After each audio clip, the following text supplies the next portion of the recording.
Yang penting ini Allah Bapa, Allah Anak, ini Allah Roh Kudus. Ketiganya ini satu kesatuan. Tapi tidak boleh dipisah-pisahkan. Tapi tidak boleh juga jadi esa begini. Harus Allah Bapa, Allah Anak, Allah Roh Kudus.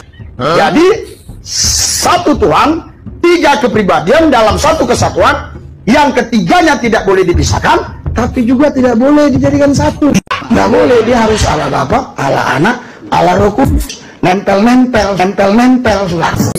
Firman Tuhan ini dapatnya dari mana, Bang? Dari pendengaran, Bu, akan firman Tuhan itu tadi. Loh, bukan dari kitab suci? Ya itu, firman Tuhan. Firman Tuhan itu dari kitab suci itu. Ya, sekarang saya tanya. Makanya saya tanya tadi. Data, tunjukkan satu saja, ya, data di mana Yesus mengajarkan konsep Tritunggal.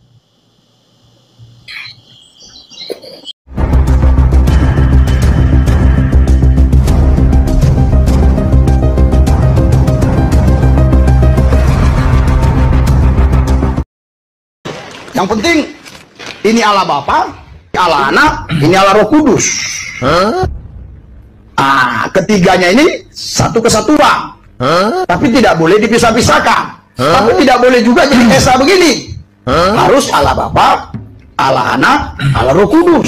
Jadi satu Tuhan, tiga kepribadian dalam satu kesatuan. Yang ketiganya tidak boleh dipisahkan, tapi juga tidak boleh dijadikan satu. Nggak boleh, dia harus Allah Bapa, Allah Anak, Allah Roh Kudus. Nempel-nempel, nempel-nempel. Bayangkan teman-teman, Pendeta Rizuli Lubis mencoba menjadi dosen teologi kelas internasional, tetapi endingnya malah kayak stand up komedi gagal. Jemaat gereja bertanya serius tentang doktrin Tritunggal. Jawaban Pendeta Rizuli Lubis justru memakai analogi kertas sobek.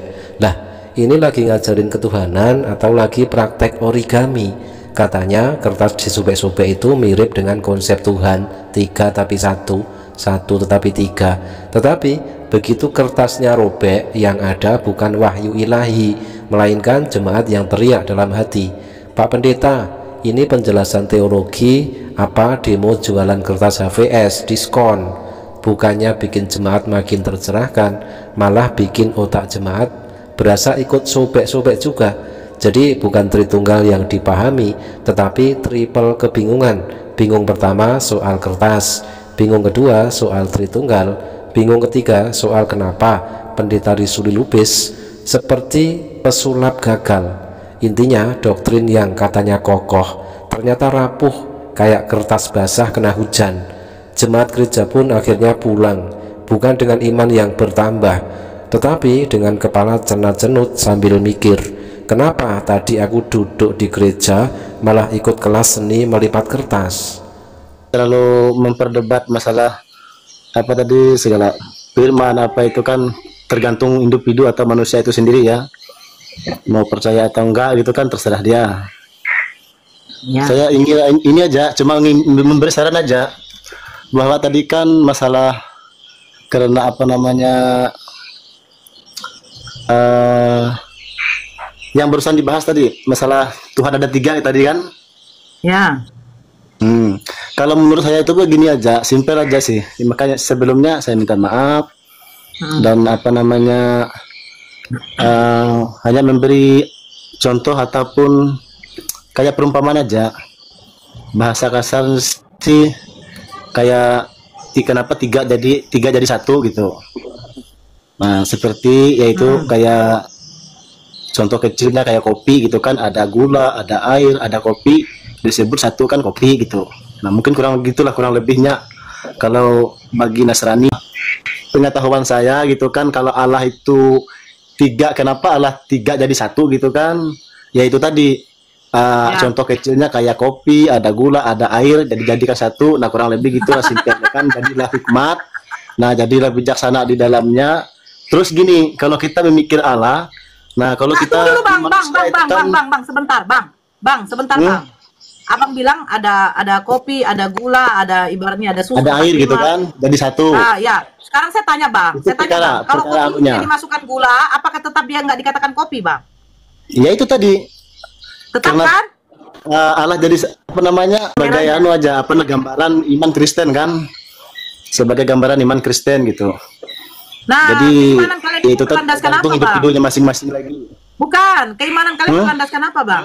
Iman kalian berlandaskan apa? Apanya?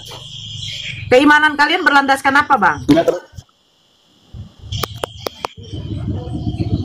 Keimanan apa? Iman berlandaskan? Dilandasi oleh apa, Bang? Ya kalau iman itu kan Bu gini, sesuatu kepercayaan terutama kan kepada firman sesuai dengan perintah Tuhan kan. Nah, Iya, saya tanya ini, landasan keimanan abang ini didasari oleh apa, Bang? jadi dasar oleh firman Tuhan Bu, itulah iman, keyakinan. Iman itu kan adalah Nah, dasar firman dari Tuhan ini kalian dapat dari mana, sesuatu yang Bang? kita harapkan dan Ya, bukti firman dari Tuhan ini kalian dapat segala dari mana, sesuatu yang Bang? tidak kita lihat. Firman Itu Tuhan dasarnya kalian firman ini Tuhan Bu. Tuh. Kayaknya abang ini jaringannya nggak bagus ya. Firman Tuhan ini Ya. dapatnya dari mana, Bang? Dari pendengaran Bu, akan firman Tuhan itu tadi. Loh, bukan dari kitab suci? Ya itu firman Tuhan. Firman Tuhan Ya. itu dari kitab suci itu. Ya, sekarang saya tanya. Makanya saya tanya tadi, data tunjukkan satu saja, ya, data di mana Yesus mengajarkan konsep Tritunggal.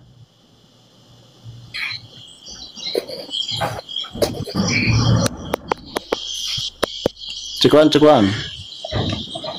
Ya, data satu aja, Bang. Di mana Yesus mengajarkan konsep Tritunggal, Bang? Bahwa Yesus adalah Tuhan, Roh Kudus itu juga Tuhan, Bapa itu Tuhan, yang tiga pribadi satu hakikat. Mana konsep yang diajarkan seperti itu oleh Yesus, Bang?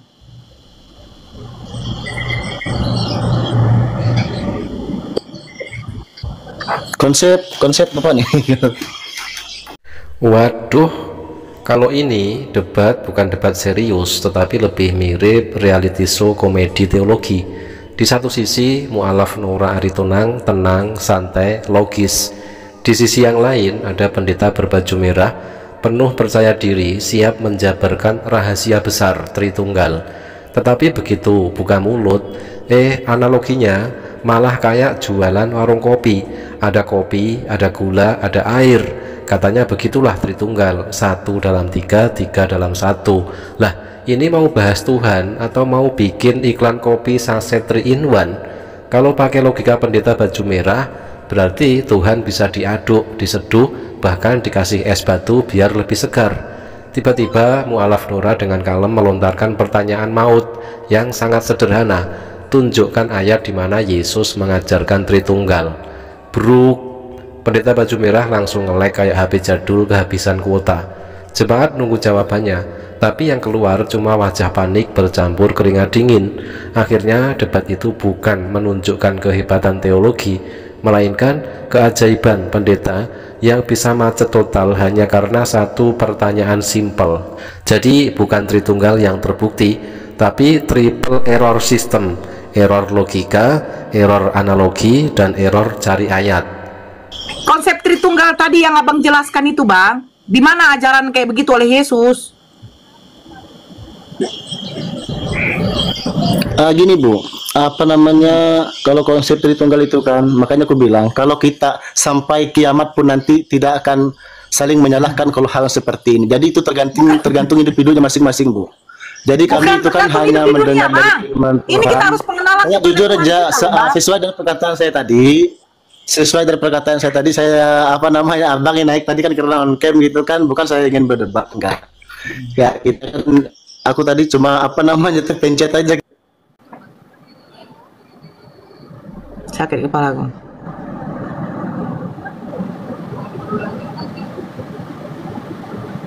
Iya, kita ini harus tahu loh, begini loh.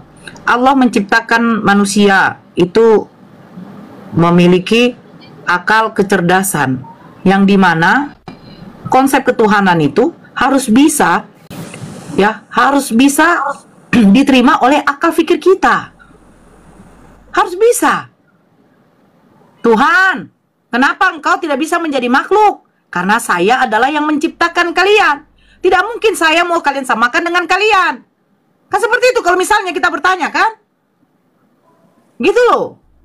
Nah, harus bisa diterima oleh akal manusia bahwa Tuhan ini, ya, konsep ketuhanannya ini jelas. Tidak mungkin Tuhan mau disamakan dengan makhluk.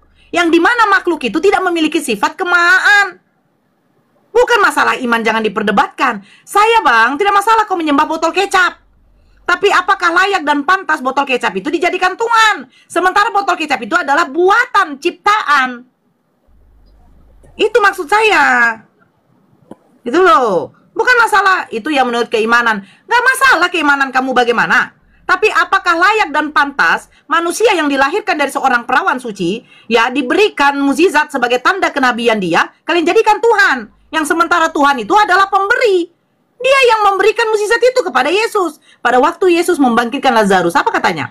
Ya Bapa, aku mengucap syukur kepadamu karena engkau selalu mendengarkan aku. Karena banyak orang di sekeliling ini, ya, melihatku, dia ingin menyatakan kemuliaan Bapanya bahwa ada Bapa yang mengutus dia dan memberikan dia mukjizat.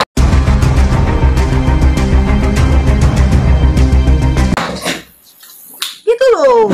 Baca ayat sebelumnya. Aku ingin menyatakan kemuliaanmu. Bagaimana cara menyatakan kemuliaan Bapa? Yaitu menunjukkan bahwa Yesus ini adalah utusan dengan cara membuat mukjizat yang diberikan oleh Bapanya. Sebenarnya simple loh. Manusia yang memiliki mukjizat itu artinya Nabi dan Rasul. Dia menyampaikan firman, Yohanes 17 nomor 8. Segala firman yang kau sampaikan kepadaku telah kusampaikan kepada mereka. Yesus menerima firman dari Bapanya dan menyampaikan kepada murid-muridnya. Terus ayat 9-nya apa? Aku berdoa untuk mereka. Bukan untuk dunia aku berdoa. Fix. Yesus menyatakan dirinya berdoa hanya untuk siapa? Untuk Bani Israel. Di dalam Matius 15 nomor 24. Aku diutus hanya untuk Bani Israel. Bukan untuk Bani yang lain. Maka Yesus katakan di Yohanes 17 nomor 9. Aku berdoa untuk mereka. Bukan untuk dunia aku berdoa. Tetapi untuk mereka yang telah engkau berikan kepadaku. Selesai sebenarnya.